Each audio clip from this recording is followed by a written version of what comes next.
fabriqué à sa convenance l'opposition que nous voyons, y compris les deux qu'on a cités avant.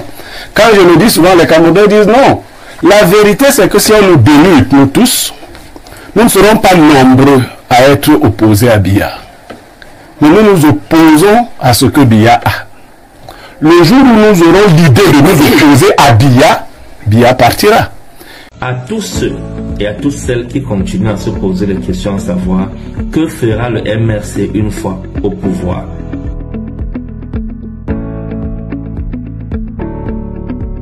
Voici ce que nous allons faire une fois au pouvoir en 2025.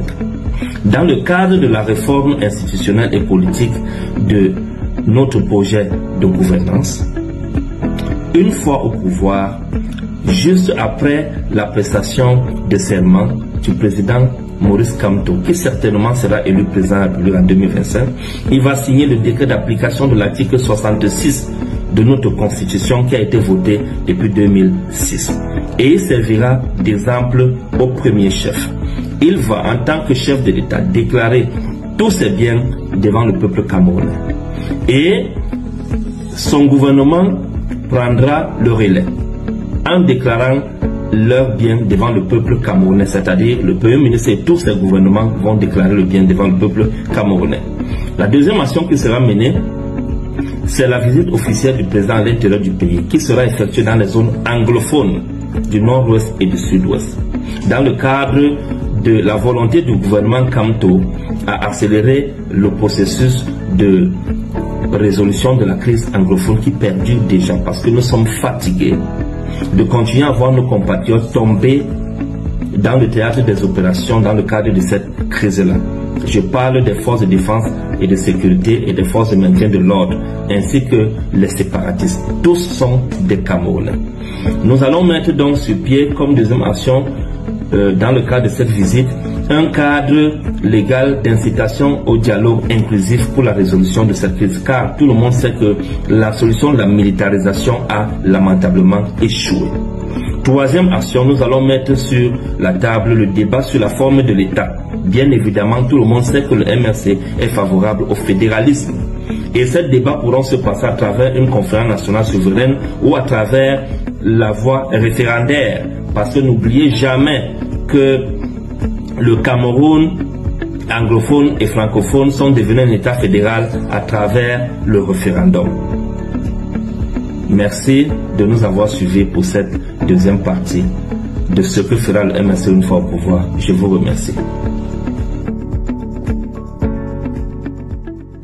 Que c'est l'une des choses qui vont nous permettre de nous défaire du nœud que le régime de Yaoundé nous a mis depuis 41 ans aujourd'hui. Si on n'est pas capable de défendre notre vote, il ne faut pas aller aux élections.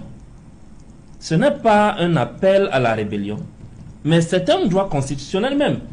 Il faut être capable de défendre son vote. C'est un droit. C'est un droit.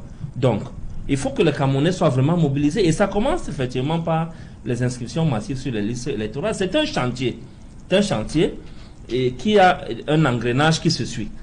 Il faut continuer à se battre pour modifier notre code électoral. Le rendre consensuel, obtenir un code électoral consensuel. Il faut continuer à se mobiliser pour les inscriptions massives sur les listes électorales.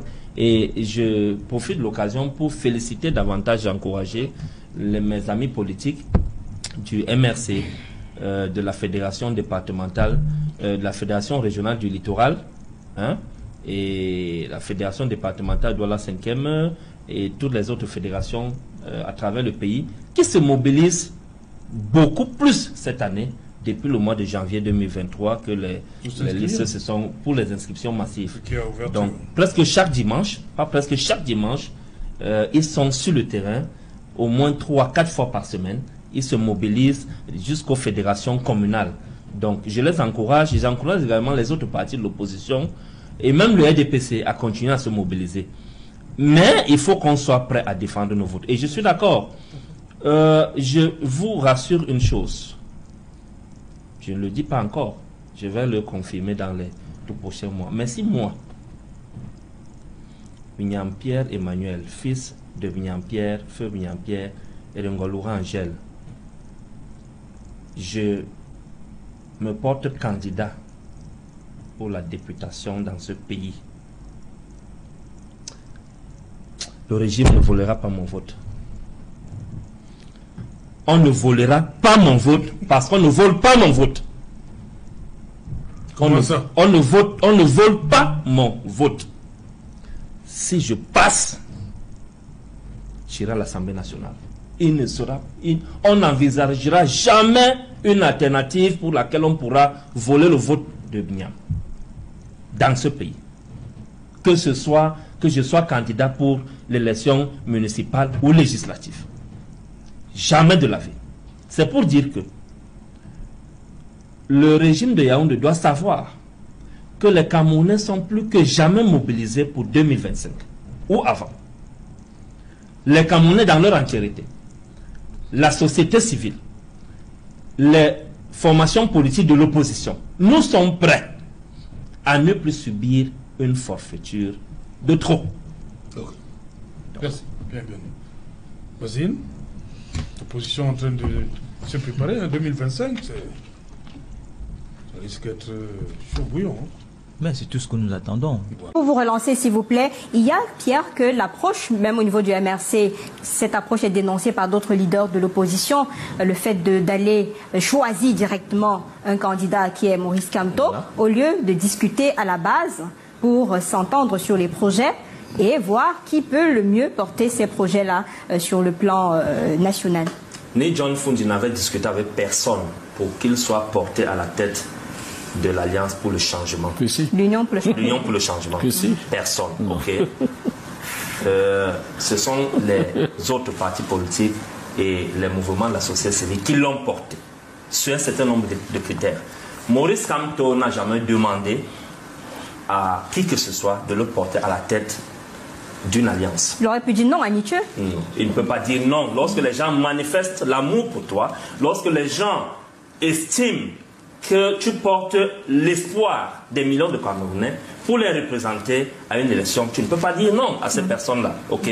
Maintenant, nous sommes ouverts à tout le monde et nous continuons à aller vers d'autres partis de l'opposition. C'est pour ça que j'ai dit à mon frère du mouvement réformateur que la porte n'est pas fermée, que ce soit pour l'Alliance pour le changement ou même pour adhérer aussi à leur mouvement par rapport à la majorité parlementaire. La porte n'est pas fermée. Ok.